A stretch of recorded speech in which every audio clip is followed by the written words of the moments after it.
একজন মুসলমান রাজনীতি সচেতন হতে হবে। ইসলাম এবং মুসলমানদের কল্যাণ কোন দিকে, অকল্যাণ কোন দিকে, এইটুকু বোঝার মতো ক্ষমতা একজন মুসলমানের মধ্যে থাকতে হবে। এবং তিনি ইসলাম এবং মুসলিমদের কল্যাণ, নিজের দেশ, মাটি, মানুষের কল্যাণ বিবেচনা করে তাকে সিদ্ধান্ত নিতে হবে। তার কোনো সিদ্ধান্ত এটা যদি কোনো খারাপ মানুষের বা ইসলাম মুসলমানদের প্রতি বিদ্বেষ পোষণকারী বা ইসলামের ব্যাপারে অমনোযোগী মানুষের এগিয়ে যাওয়ার পথকে উন্মোচন করে, সে আল্লাহর কাছে দায়ী থাকবে। এজন্য তার রাজনৈতিক সচেতনতা, তার মতামত এবং ভোট প্রদান, এগুলোর ক্ষেত্রে অবশ্যই দায়িত্বশীলতার পরিচয় একজন মানুষকে দিতে হবে।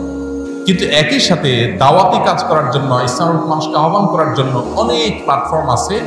ইসলামী দলগুলো সেরকম অনেকগুলো প্ল্যাটফর্ম, অনেকগুলো দল, অনেকগুলো প্ল্যাটফর্ম। কেউ কোনো প্ল্যাটফর্মকে বেশি উপযোগী মনে করে সেই প্ল্যাটফর্মে তিনি কাজ করছেন, সেটা পলিটিক্যাল হতে পারে, নন পলিটিক্যাল হতে পারে। এটা আল্লাহর কাছে নাজাত পাওয়ার জন্য যথেষ্ট। মৌলিকভাবে মুসলিমদের যে মূল ধারা আছে, সেই মূল ধারা, সেই ধারার মধ্যে আবার বহু উপধারা, বহু প্ল্যাটফর্ম আছে।